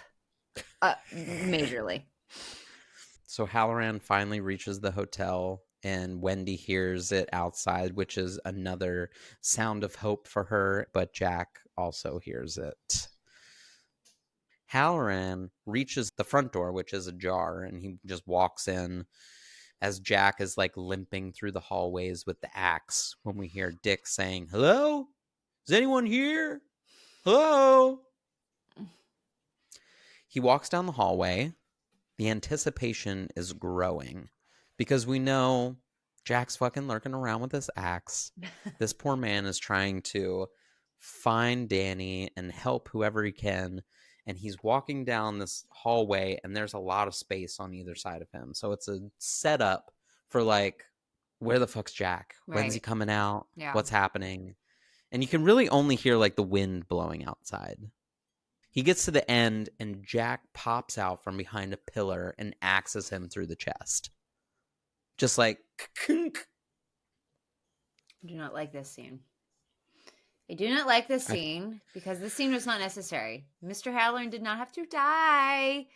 In the book, he don't. In the book, he survives. And he is the fundamental reason that Wendy and Danny make it out. He's vital. And he's vital in the sequel. And I don't know why they killed him. I really wrestle with this. Every other decision that Kubrick made, I can kind of justify. This is like, there was no reason to kill this dude. There was no reason. He could have pulled up in the fucking snowcat as Danny was outside. Like there was a lot of different ways they could have played this, and I feel like his death was just like a throwaway. Like it just like oh God, what do we do with his character now? Okay, let's kill him. I don't like it. And I don't think that was probably the case because Kubrick is such a detail-oriented person. I'm sure there is a reason for this dude's death. Yeah. I don't know what it is, and I don't think it I could say what I think now. Go ahead. I think that maybe he dies because we need to see Wendy finally be the hero, be the strong person, be the resourceful one. I think she needs to come out of the arc in the best way possible, which is maybe why Kubrick, at least I would hope, the fact that he put her through fucking absolute misery. It took like a year to film this, right? Yeah. And I think seeing her at the end being that strong motherly figure and getting them out of the situation they were in is supposed to happen. So maybe he needed to die so that it wasn't, like, oh, I'm still helpless and like somebody saved me instead of me saving myself, really. I think it's also done to say that Jack is at the point where he will actually do this. Like, we need to see him killing someone to know that it is believable. That's a To good say, like, point. That is a he good really point. could Like, he go to has that crossed extent. over. Yeah. Because he hasn't killed anybody yet. We've kind of seen him cross over to the dark side, but he could come back. And once he crosses over and he kills him, it's like, okay, he's fucked. It's over. Bye. Like, he's never coming back. He is crossed to the dark side of the hotel and he will not return. Very good point. Yeah. I still don't agree with his decision. I think he could have kept him. Easy peasy, lemon squeezy, but it's fine. It's fine. Kill him brutally after he crossed the country to save this fucking kid that he met once. R.I.P. Dick. Mhm. He goes down to the ground. Danny screams because he can see it and sense it. Jack hears him. He says, Danny, Danny boy. Danny gets out of his hiding spot and Jack chases after him. Wendy is finally out, going through the hotel with the knife in hand, and she's quietly trying to find Danny. She gets up to a floor with an open door and sees a man dressed in a bear suit blowing a hotel guest. And I had to figure out what the scene actually meant. So let me just say this, because it says The Shining's bear man has extremely disturbing implications. Kubrick's films are known for foreshadowing as well as leaving behind clues that all signify some kind of deeper meaning, usually tethered to psychological conditions or theory. The Shining bear scene is no different, and if Rob Eger's theory is correct, could explain the much darker nature of the relationship between Danny Torrance and his father, Jack. I read that and I don't like that theory very much. I really do think it was just a way of Kubrick being extra ambiguous and adding like Easter eggs throughout the movie that kind of call back to the novel, but they're not fully understood because you don't have the novel's context. Like the woman in the bathtub scene, 217 or 237 in the movie. And the reason that room is so spooky is because an older woman killed herself in that room. She seduced young boys and brought them into that hotel room, and she felt guilty about it. She ends up killing herself, and that's her whole storyline. And so again, Kubrick touches on that. We see an older woman, we see her laughing, we see her seducing a young Jack Nicholson, but we don't know any of the context about it. But like, if you've read the novel, you get the connection. If you haven't read the novel, it's still okay. You still understand that it's like a spooky scene and it's fine. But I don't like to believe that it has something to do with Jack somehow abusing Danny. Like, I think that is just such a reach. And also, I don't want to believe it. But I did read that as a theory. I read that as a theory and I didn't like it and I rejected it. I mean, you can say a bunch of different things about this because so much is left sort of to the imagination. There's no real explanation for this specific scene, but Wendy freaks out and runs away. Then Jack is seen chasing Danny and finds himself outside, and Jack spots him and chases him into the maze. I love the fact that when Danny is in the maze, they're using the Steadicam the same way that they used when he was on the bike in the hallways. And so it's just right behind him and he's going through the maze, which is all snow covered at this point. And so it looks very different from before. And there continues to be like more shots of Danny running through through the maze, looking back and falling occasionally. I thought, like, does he know which way he's going from when he went with his mom? That's what I Like, was thinking. I thought he went into that maze because he knew it so well, because he had gone through it so many times with Wendy. And he's very smart in this maze. He makes some real smart decisions. some real smart decisions. And it was at this point, too, where I was just like, Wendy being resourceful, maybe Yeah. showing him the way of the maze. Like, I wanted to believe that Yeah. for the context that we're Sure. in. And Jack just has to trace the little kid's footprints. And he's just right behind him saying, Danny, I'm coming, Dan. Yeah. Wendy now makes it to the kitchen and then up to the hallway where she sees Hallorann dead on the floor. And she screams. And she turns in another direction and sees another guest with a cut down his face and like cracked skull almost. Yeah. With blood coming down his face, and he says, "Great party, isn't it?" and raises his glass. It's wild. Isn't it wild? Now, this is Wendy starting to see everything that everyone else has been seeing.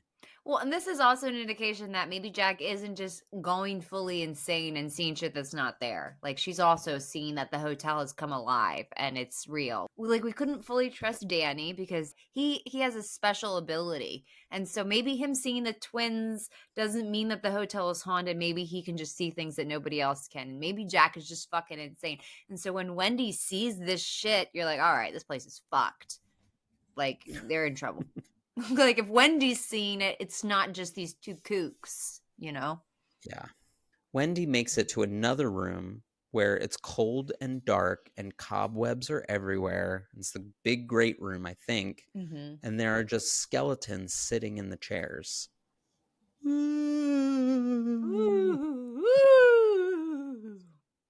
Then we get a deeper view of the camera behind Jack as he's going through the maze, and Danny retracing his steps so that he can't follow him.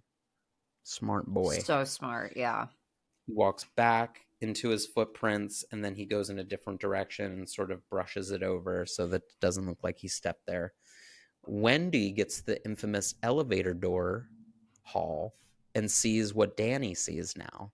Blood rushing in, and then cut right back to Jack getting to the last remaining footsteps while Danny is seen hiding behind a hedge. And Danny sees Jack go off in another direction, so he has diverted his attention elsewhere. And then he starts sprinting to where his footsteps were from the beginning, like the trail of breadcrumbs. Yeah. So good. Yeah. Like hope is alive again.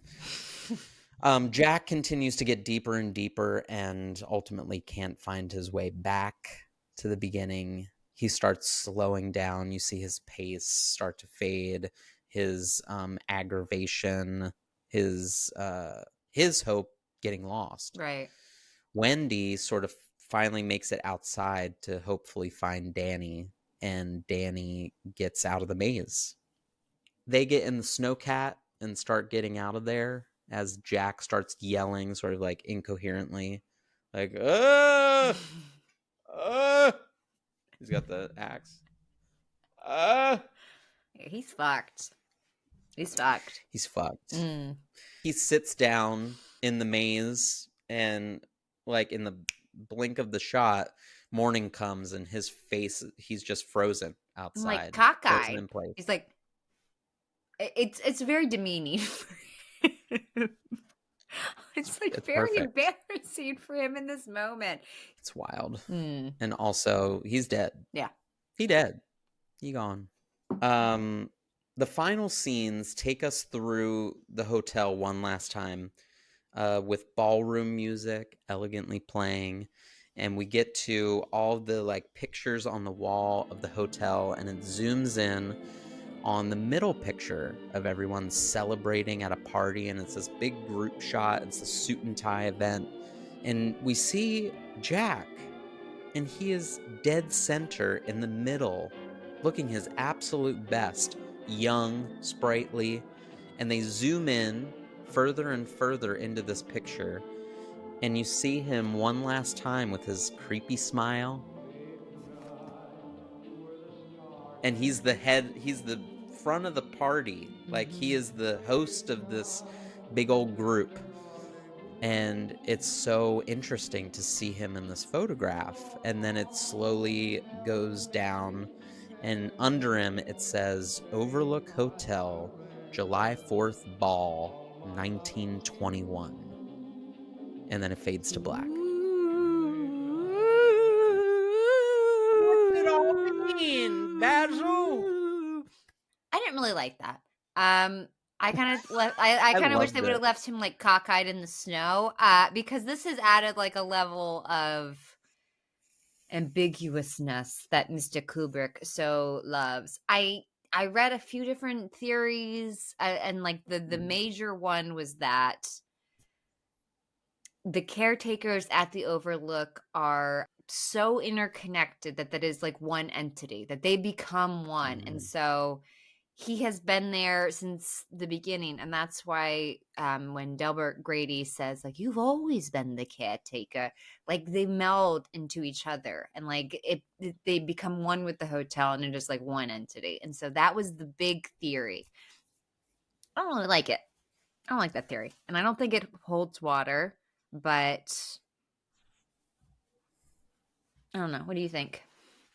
I love the ending. I like it a lot.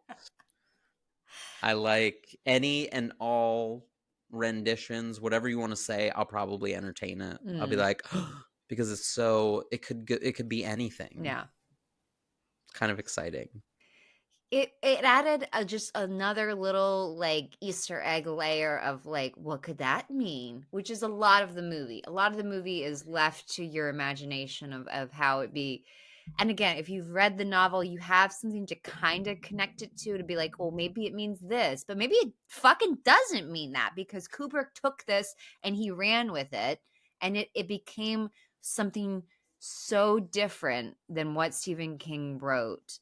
And I do think Stephen King was a bit of a naive little baby when he handed this over to Kubrick. He gave him the rights to the movie. And I don't know if he just thought, well, of course he'll do it the way I wrote it. And which fucking no, of course not. Of course not. Of course he's going to take it and do something, fully different with it. And maybe Stephen King had just been so spoiled in the past that honestly maybe he had, because most of the films I've watched that are renditions of King's work are very faithful to the novel. Like Christine, Carrie, maybe they're not exact renditions, but if they're not exact renditions, like they are so closely tied, and it's like really minuscule details that differ. Because this is the only one I can think of that Stephen King has been super vocal about hating. About fucking he hates this movie so deeply.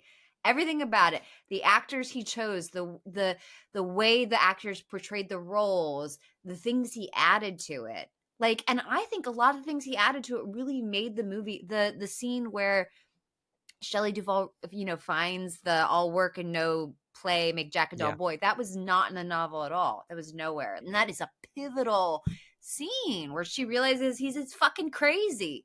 And the Grecians, there's a lot of things Kubrick saw in the novel that he exemplified that King didn't. And they really made a big difference on the big screen. And so I really love the changes. I don't mind it. A lot of people don't dig it. And you get the joy of never reading the book, so you don't know what you're missing. Yes! You're free! Yes! You're free. Yes! Good for you, buddy. Good for you. Good for me. Here's so Totally Scary is we rank our movies based on how many Stoli Dolis it would take you to enjoy the film. And I will say, I say one Stoli Doli, because some of it can be anxiety inducing, especially the stuff with Shelley Duvall. She is so motherfucking stressed, and it makes you stressed. And so I would say one Stoli Doli made me really enjoy the film, appreciate the film, kind of find the little things that I maybe wouldn't have felt because I was so focused on my anxiety due to Shelley Duvall. I feel like it was just masterful. I think it is just technically one of the most perfect films ever created. Kubrick was brilliant. He's little shit, and I think he caused a lot of pain in his his quest for greatness, which is fine. A lot of people do, but I think one solely dolly is what I rate. Johnny, what did you say? I'm gonna give it a 0. Whoa! A 0. You see that eye? Just like Jack Torrance in his 5-month sobriety. 0 Stoli Dolies. I'm shook. For me, I can't believe it. Love this. I loved it. I rewatched it for the first time in a zillion years. It's long, but every minute I was like, something is happening. I'm either looking at the detail of the shot that is being captured. I'm looking at the acting of these phenomenal people. I'm looking at the story. I'm listening to the story. I'm watching it all play out. It's suspenseful. I was just like, I couldn't wait to get to the next minute. I loved even the ending. I love the fact that we can talk about so many different avenues or things that may have transpired. I'm so glad I did not read the book. It could have changed my perception. Yeah, me too. Good for you. Maybe I will read the book, and maybe I might have a different opinion. I would be so curious to see what you'd think if you read the book. You know? Well, I'll do that, and I'll tell you what I think. I can't wait. Just for you. Wonderful. Wonderful. Well, everybody, thank you so much for joining us. We love talking to you. If you enjoy hearing us, please subscribe, please comment. We really do appreciate it. Until then, don't stay in room 237. Ooh.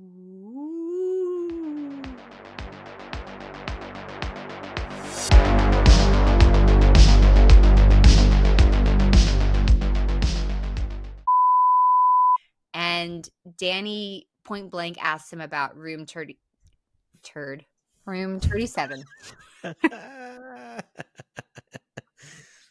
Ooh, 37. Oh, man. And he sees room 37.